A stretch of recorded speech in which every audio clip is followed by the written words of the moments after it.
for a demonstration in a few minutes. Hold it in my hand. I won't tell you what it is.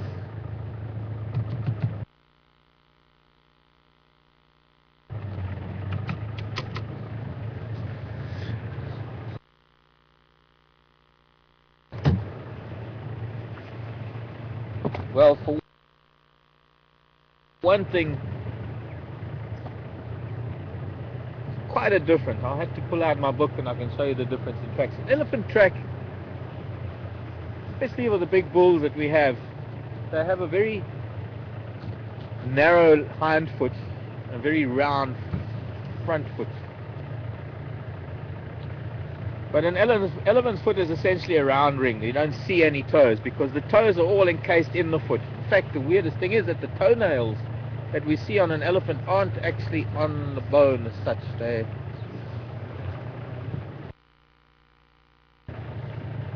They're just these hard things on the outside of the foot. And they're anywhere from 3 to 4 or 5 toenails. And I still think there are 5 toes inside the foot, 4 down. But anyways, you just see a round ring, either the oval of the hind foot or the round ring of the front foot with all the wrinkles on the inside. And that's the elephant. Now the rhino has 3 toes, so they're very distinct toes. They get a very broad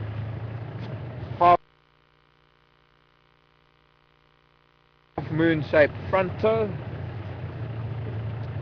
And you get 2 kidney-shaped, almost kidney-shaped toes, toe impressions. I won't say the toes are kidney-shaped, but 2 almost kidney-shaped toe impressions on either side of that, of the actual main footprint itself. So for the rhino, you get the main footprint, and you get a semicircular toe impression in the front and 2 toe impressions on the side for the 3 toes of the rhino. But it is still an overall, almost still a round impression. It's very flat at the back.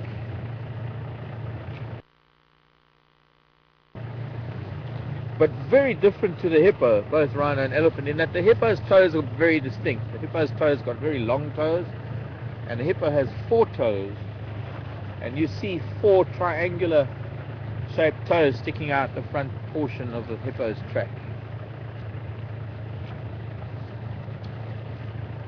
And chubby little hippo, when he's walking through the bush, he sort of scrapes his feet. So you always get this impression of a, how can I put it? In South Africa we have a term for it. It's called the middle monarchy, the middleman. When you drive a car on it, not so much here, but on some of the smaller tracks that we have, there's always that grass impression on the inside. When a hippo is walking consistently over a pathway, you develop a very similar kind of a track. Obviously not as wide as this, only as wide as the hippo's feet are, but in the middle, between the left and the right feet, will be a little patch of grass. Very distinct pathways that hippos will use to and from water. Elephant tracks will be a little bit wider, without that middle line, and rhinos, well, they just use other animals' tracks, pathways. Yeah, there's the middle monarchy. That's what I'm talking about, the grassy verge on the inside.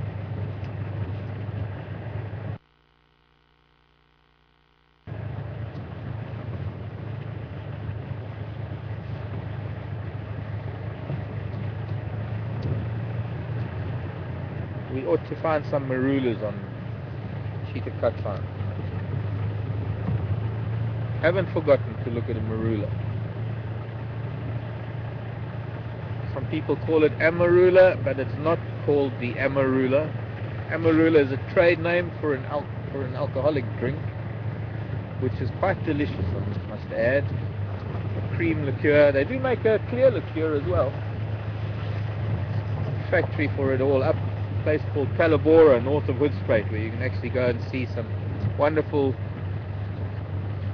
cultural activities, as well as see how they produce amarula, have a fantastic dinner. I haven't been there myself yet, one of these days maybe.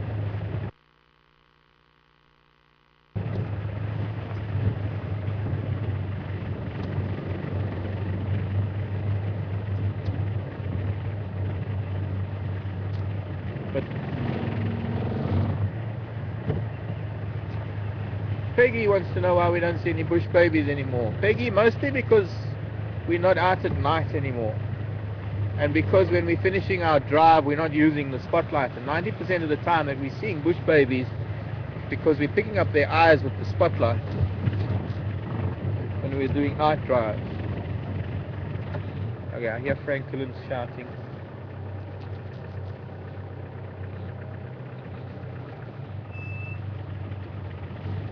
There's a Franklin complaining about something just off the fire break.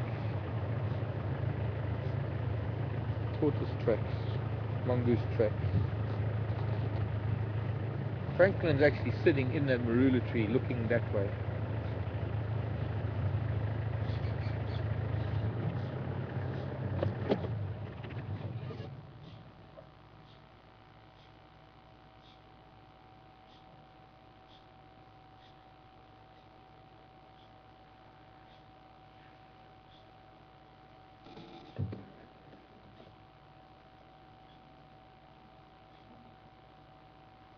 There were other Franklins calling as well, and that could mean a small predator moving through the grasses. Because this marula tree that we're looking at on the right side of our picture, I don't know if you can see, but up in that top branch, or the lowest branch hanging down, moving towards the end of that branch, is a Natal Franklin.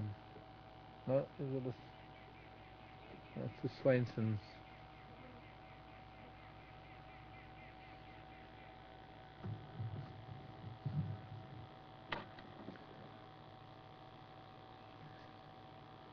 Carry on a little bit further. No, we need to go a little bit further because it's that Franklin has stopped shouting. It's moving into the crown now. Something moved through here. We need to go on further and see if we can see what it was.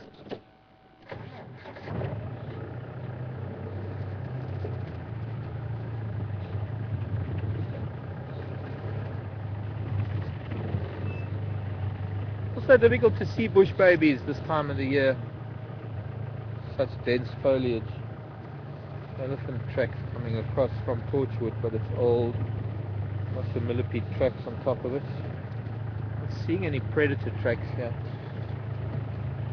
There's a cat moving around. It might be moving in the long grasses or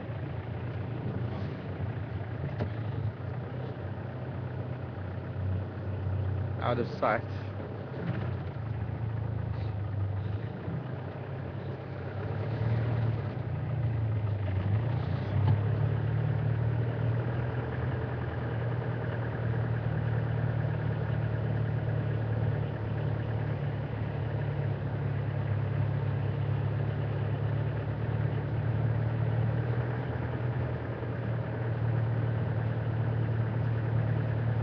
More elephant tracks heading north now.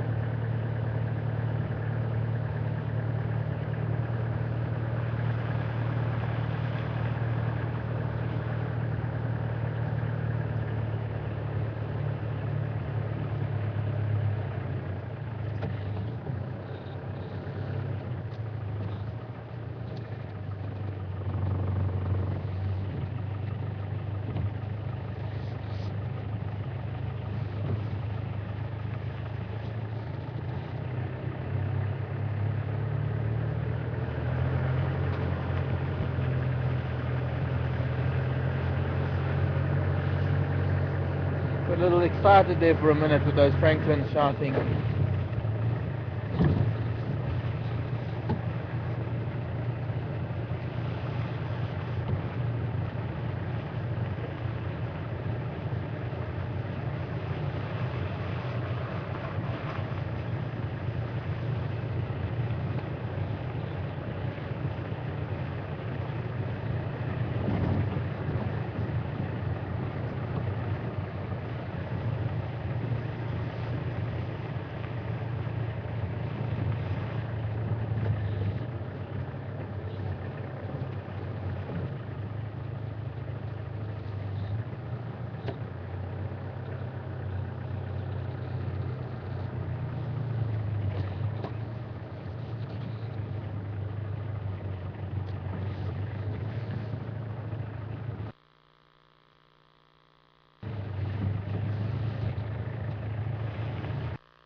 Okay, I think it was Janet, I think, was asking about marula fruit.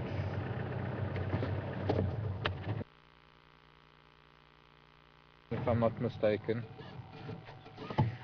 And quite nicely got the whole thing here for you. I'm just going to take that out of my ear for a minute. This is a green one.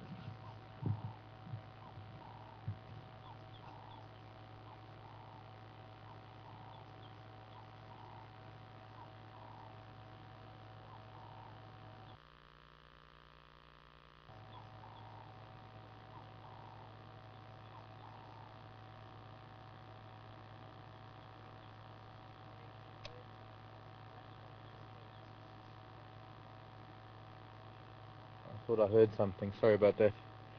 Now, the marula fruit itself has got an interesting covering. It's a very thick, leathery covering. This is another one that's been squashed out, probably by a car that was driving over it. But if I can give you, I love the smell of this fruit. I really do.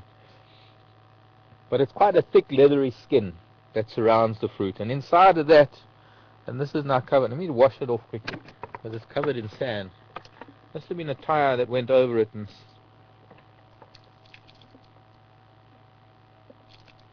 squeezed the fruit out of the skin. Now, that is the stone of the fruit, with all the this fleshy pulp that surrounds the fruit, and that's what you chew on this. You get all the sweetness out of that, but it's almost furry, almost like a mango, a very hairy mango. You can't really get this fruit off. You can get the juices out of it, but you can't really get this pulp off of the stone. Now, I found earlier when we were on Leadwood Road, anticipating having to show you all of this and not being able to take all of that furry mush off of the stone, I found you a stone. Okay, my fruit. Wipe it on the blanket. There we go. Now this is the inside. It's very old, but this is the inside nut. No, it's not the nut. This is the stone, I guess you would call it, in much the same way as perhaps a peach has got a stone. And inside this are normally 3 chambers. Yeah, I don't know if you can see this. There's 1 chamber. Can you see that?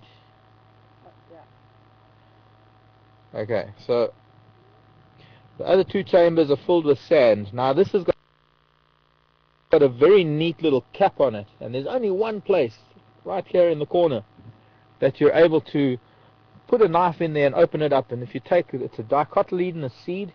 In other words, it's a seed that has 2 parts. There are 3 seeds in each nut, sometimes only 2, and it's very long and it's elongated. It's very long and oblong, and they are some of the nicest nuts you will ever taste. I mean, it's almost like a pecan nut. It's a soft texture. And you can buy, I don't know if that's overseas, but anywhere around here we can buy, so probably by next month, be able to buy little packets of marula nuts on the side of the road. You can either roast them or eat them raw, obviously a lot better raw. That is a squirrel's caviar. I mean, squirrels go nuts. Oh, no. Squirrels like these nuts. But squirrels have got to have a lot of practice and a lot of patience, because as I said earlier, there's only one place on this little stone that you can pry open the eye, and soon we're going to be doing that. I'm going to be finding some marula fruits for you, or rather the nuts themselves in the near future, once the fruits have all ripened and they've all been eaten. And believe it or not, you can actually take them out of old elephant dung, because that's how the flesh comes off. I'm going to just try and take a cross section through this green fruit and try and show you a little bit better. See, it's almost impossible to get it off.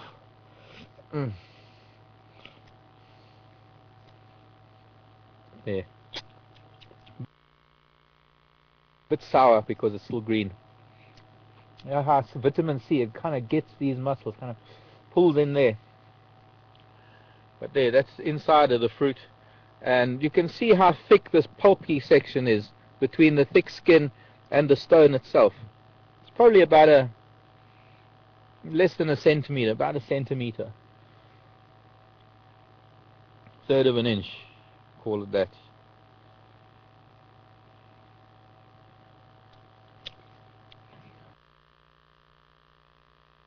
So there's the marula fruit, and this will go yellow. When it's yellow, it's sweet. And what I normally do when I'm at home and I'm driving around, I normally spend the whole day out sometimes, and I'll drive around with a cooler, and I'll just throw a whole bunch of these in my cooler on ice or with cold drinks, and every now and then I'll dig one out of the ice and just suck on it for a while. Also with walking safari is one of the best times of the year when it's very hot like this. Doing walking safaris anywhere in Africa that I've been, because marulas are widespread. They spread all over the continent, sub-Saharan Africa. It's great just picking a marula fruit off of the ground, and because it has that very thick leathery skin, you don't really have to worry about anything being on the inside or any contamination, as long as the fruit is whole, and you don't really get larvae of flies, worms, like you do in apples and things. You don't really get much of that.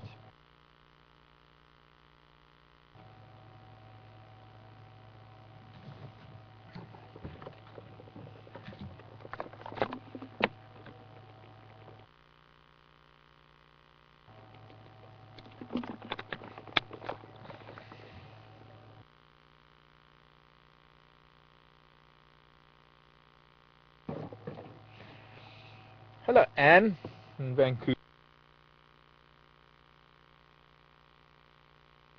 Vancouver Island, actually. Hello, Anne.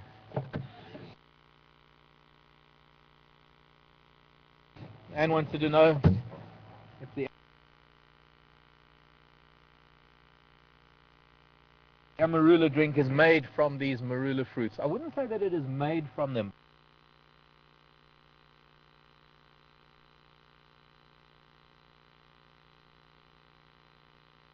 but I would say that the cream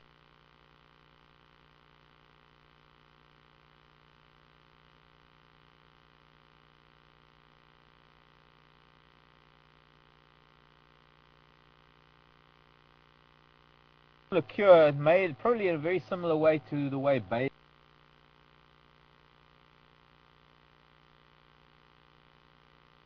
is made, and they add marula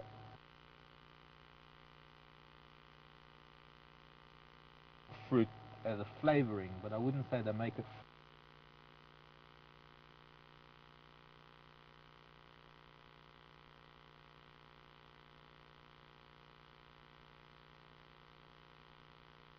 from the marula. Not in the same way that the Shangaan people make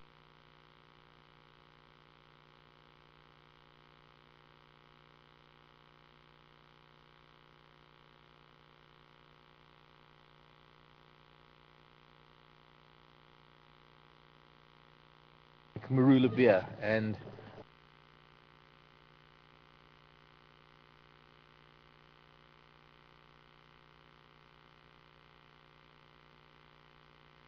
I'm going to leave that up to Patrick to tell you how to do that.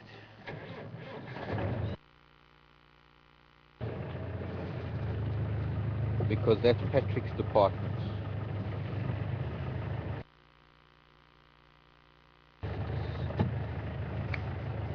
So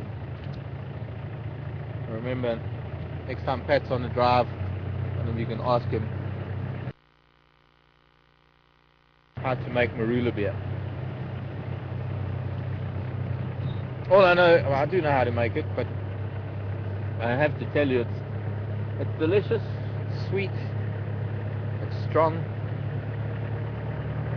and I have fond memories of sitting around a fire with a lot of friends, Shangaan friends, and there's a bucket, because it's brewed in a bucket, and the bucket sits in the middle of the circle, and there's one big tin mug, and that mug gets dipped in, and it just constantly gets passed around the circle, and whoever finishes it, there was a hornbill in the road having a sandbar, as I mentioned earlier, and fresh elephant tracks. Good love.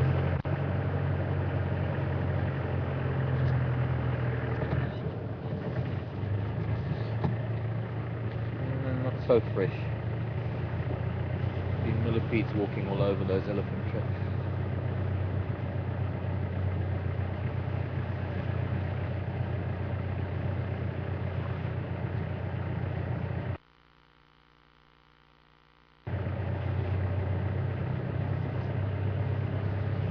So squirrels have to, getting back to that part of it, squirrels have to learn how to open the nut or the stone to get to the nut. And you can often see on the stones itself during the season, in fact for the rest of the year, because they will hide them, you can sometimes see whether it's been a young squirrel or an adult squirrel that's eaten on the marula fruit, on the nuts. Because a young squirrel will chew and it'll turn it around in its hands and it will chew every square inch of that stone, trying to find the opening.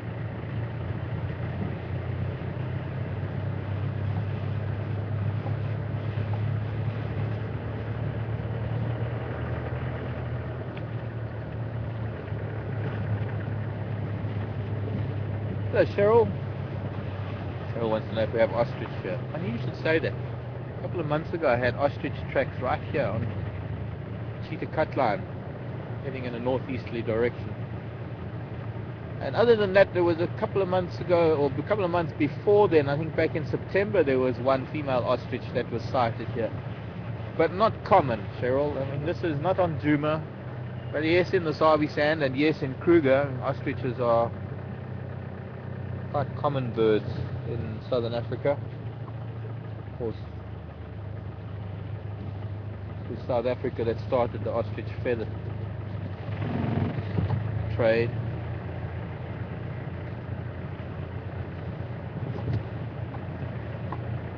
There's a moratorium on exporting any live ostriches, live eggs. South Africa tried to hold on to the monopoly in ostrich trade for a while, but now you find them everywhere around the world being farmed.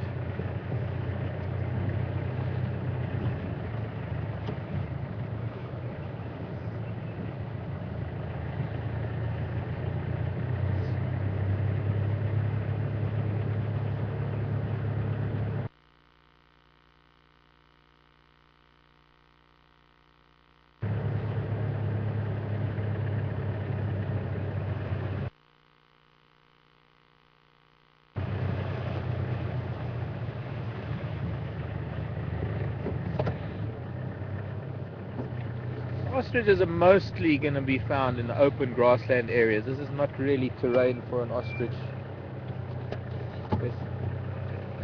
Ostriches need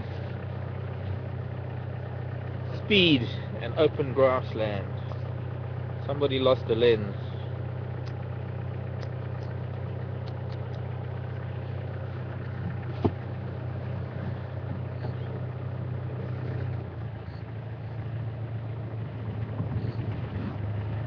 Plastic sunglasses lens. Had its fair share of scrapes and bruises.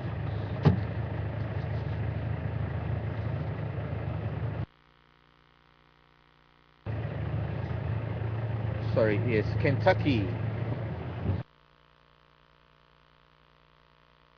Sorry, who do we have in Kentucky? Just trying to remember.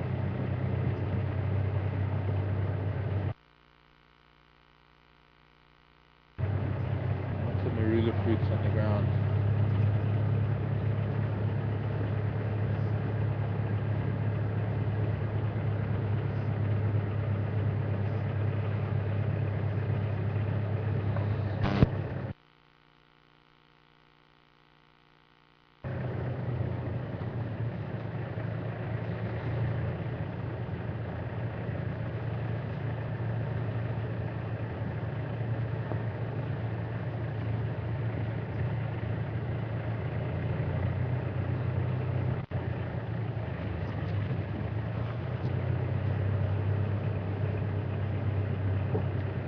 Or I'll have to send it in again.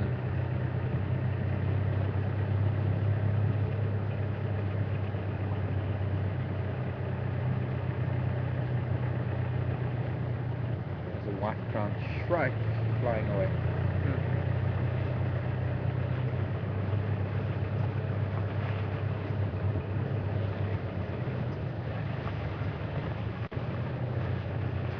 a pair of ears above the grass up ahead. Could be waterbuck. Looks like waterbuck's ears. She's running away.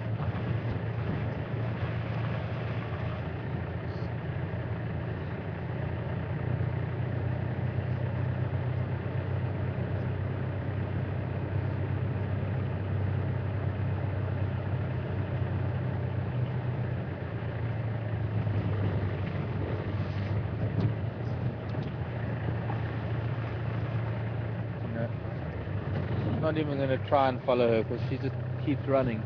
I'd rather not have her think that I'm chasing her.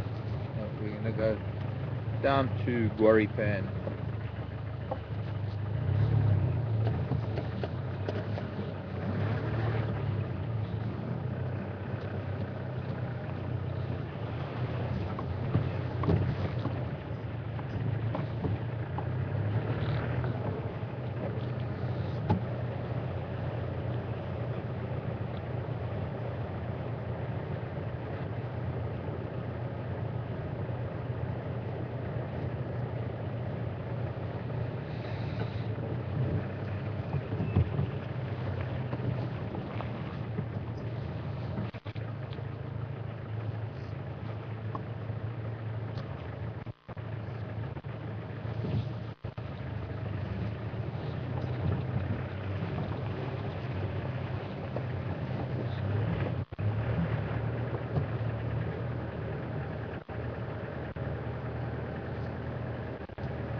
Rhino tracks going down to Guaripan.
About the ostrich, and I completely forgot about the last question.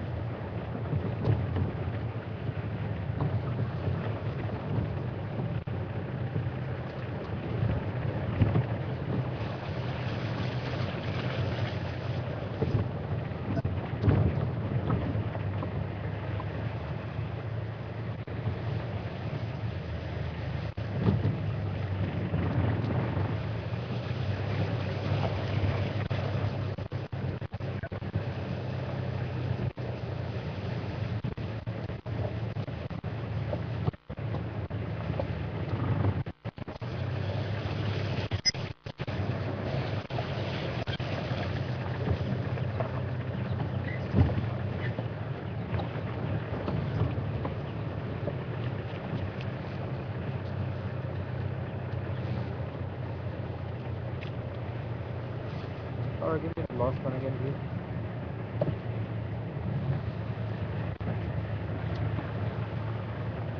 Give me that one again, please.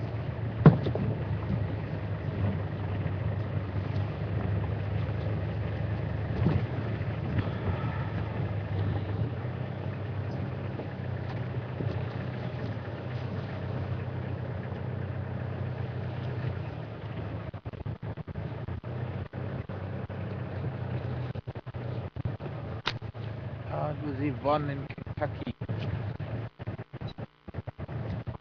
I'm glad you enjoyed that. Red shine shouting it for me.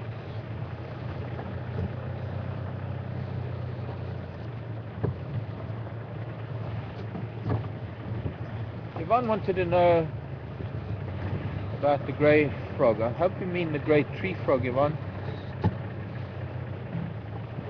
One of the ones we saw last night at Chelapan. They're only in Africa.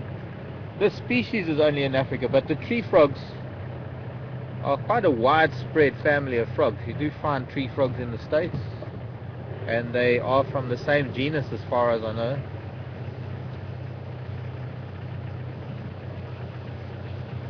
So they are closely related.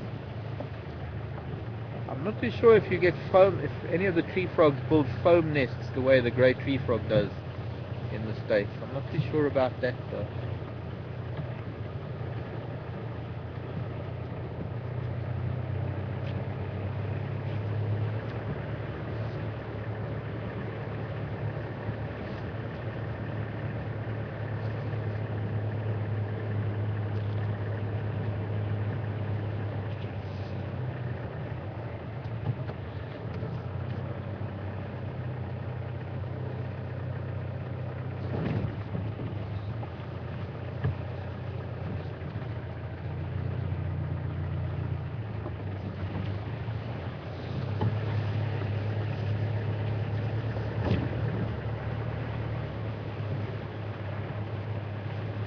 I wondered if that question would come through. Question I think we get asked several times in the marula's fruiting season. Jane wants to know if marulas or elephants can get drunk on marula fruit. Answer is no, they can't. Back in the 1970s there was a film that was made by Jamie Ace, whose brother is now a very well-known comedian here in South Africa, Peter Dirk Ace. Look, cuckoo. Yes, I am. And Jamie Ace made a movie called Beautiful People. And he capitalized on this myth or this legend that elephants get drunk on marula fruit. Now what it is really is the marula's fruit at about the same time that adult elephant bulls come into must. If you all know what must is, it's M-U-S-T-H. Must is a condition that only elephant bulls go through when they have heightened levels of testosterone. They can become a lot more aggressive. They can become what we call mafufunyan. And for a long time people thought that it was because of the marula fruit. Of course it has nothing to do with that. Now when we find elephants like we had today feeding on marula fruits, if we now drive tomorrow morning, I guarantee you, tomorrow morning, oh, remember the little bee eaters we used to see here? We're on Quarry Pan Road going towards Nyala Road South, Nyala Road North actually. There's always been little bee eaters here, and I've just seen them, but they've flown off. We'll see them again. Having seen the carmine bee eaters earlier, I thought it would be nice to see the little bee eaters, but they've disappeared.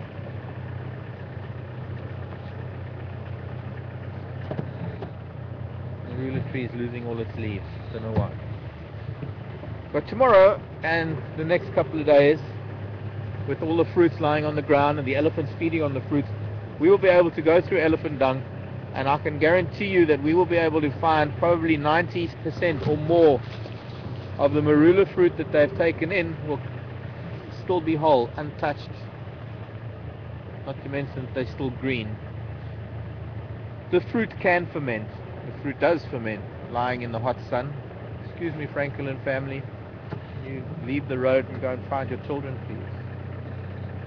Two Franklin chicks with this male and female. And the chicks are getting nervous and flying. And now Mom's running after one of the chicks, and now one of the other chicks. So I'm going to have to go backwards and let one. Whoops. Let's see, now I've separated them. We'll see if it comes out onto the road while I'm talking about marula fruits.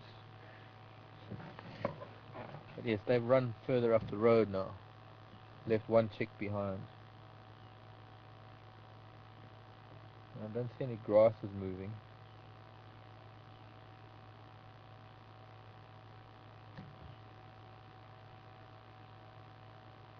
Coming back to look for it now.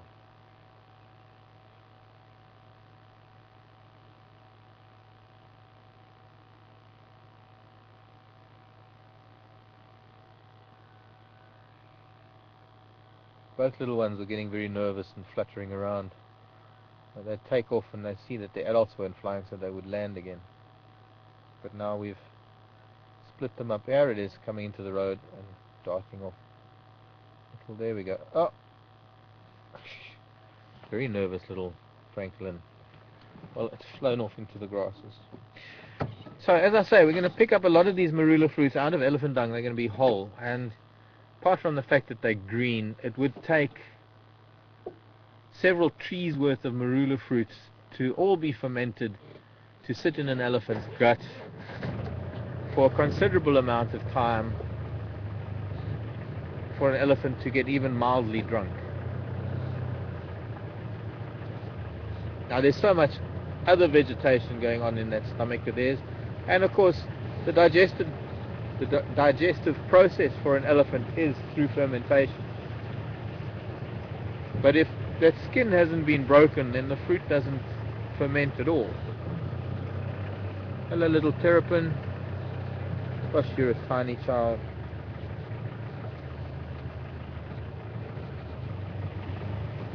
About that big. Hatchling terrapin. Running into the grass. So no, elephants can't get drunk on marula. Sorry to say. Don't get drunk on marulas. And it's just something that film was very widely distributed around the world since the 70s. A lot of people have seen it, and of course it has perpetuated the myth, because Jamie Ace filmed elephants that were being darted for research purposes. And of course, clever cutting and editing, he managed to use that piece of that film clip where the elephant was starting to feel the effects of the drug, swaying and falling over.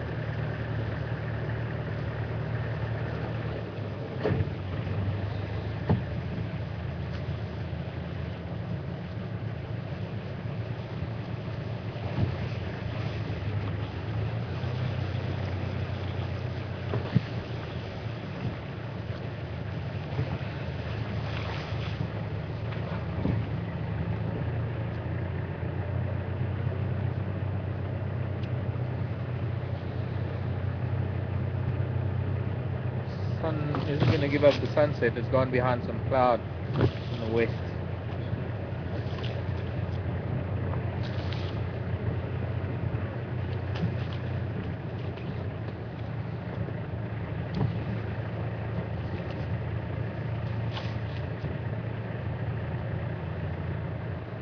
I think we'll go and visit the dam, unless somebody's entertaining their guests there. Excuse me, Lurie.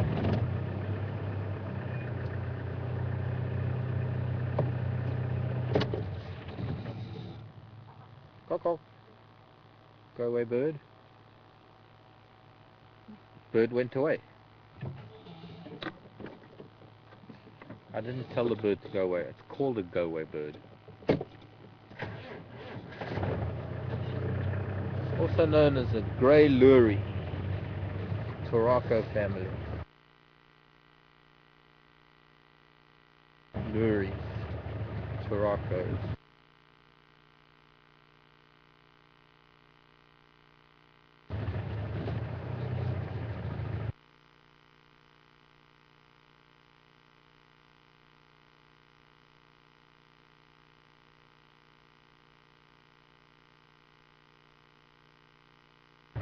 Pop, pop, pop, pop, pop.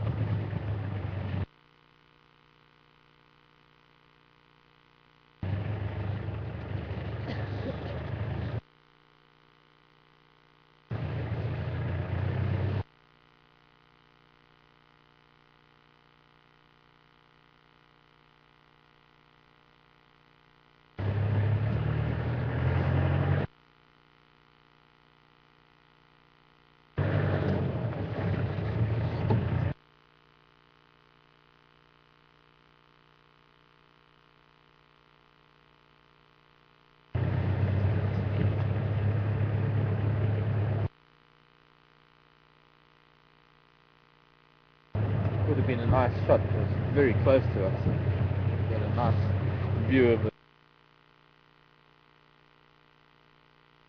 go-away bird. Called a go-away bird because of a very harsh alarm call. It sounds like it's saying go away.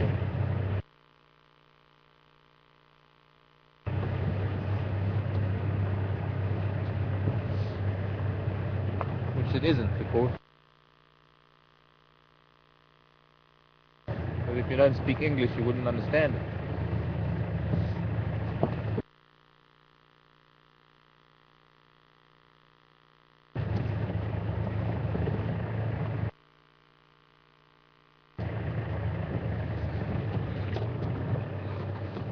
Buffalo have been very busy in the mud here.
Rapture.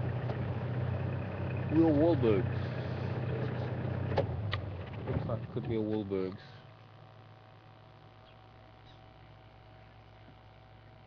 It is a Wahlbergs eagle.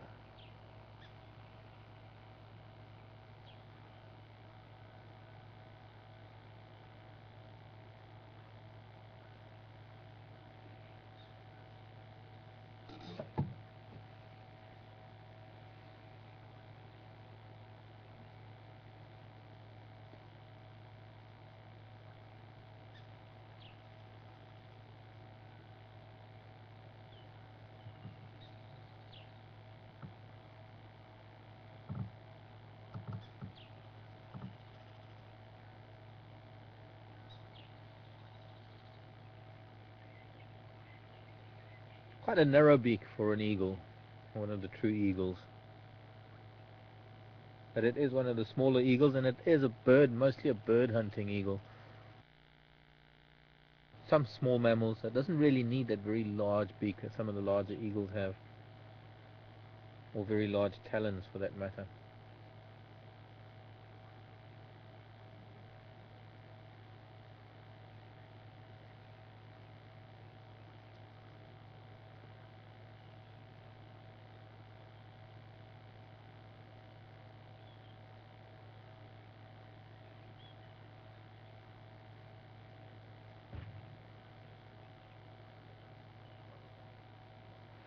Let's go see what Buffalo Dam has to offer before it gets dark.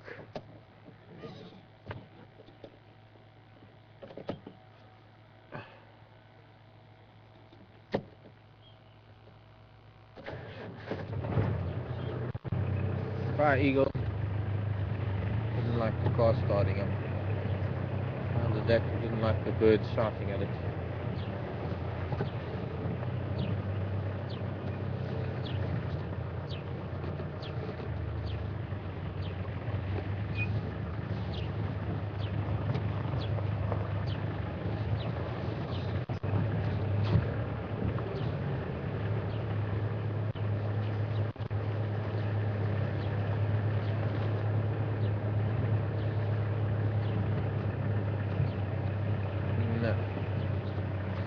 Still water flowing out of Buffalo Dam and people here at Buffalo Dam, so we're going to sneak around to the other side.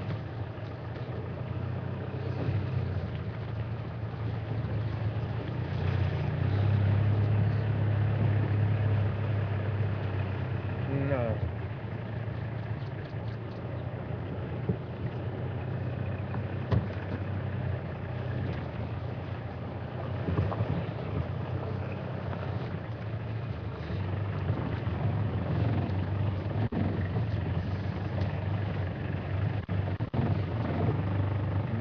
Starting to be seepage now down here.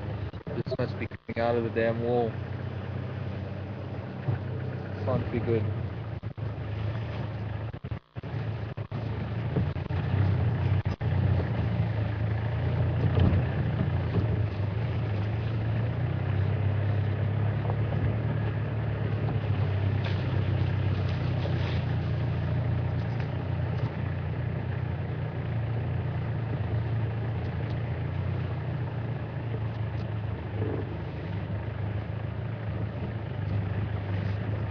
We're not going to stop here at Buffalo Dam. There are some guests busy at the dam. We'll make our way onto Buffalo cut line.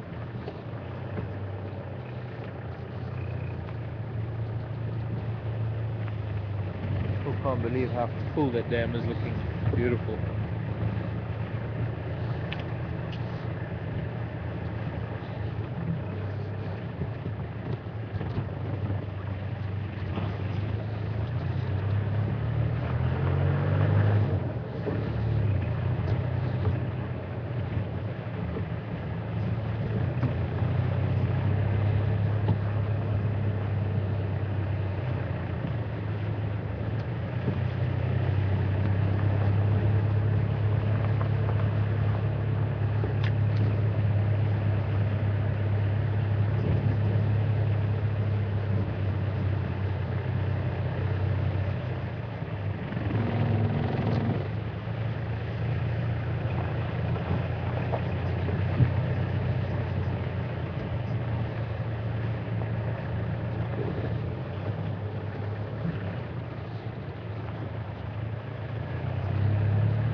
Got hung up on golden orb silk.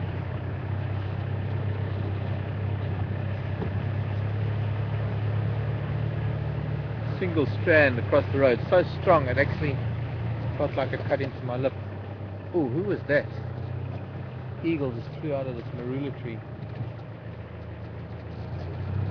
Could have been the other Wahlbergs, partner of the one we saw earlier.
sign of cats today. Of course, getting on almost a week now since they were here. Not more. They're not likely to be around again, but ever the optimists, thinking we might find some tracks, even other cats maybe. No such luck.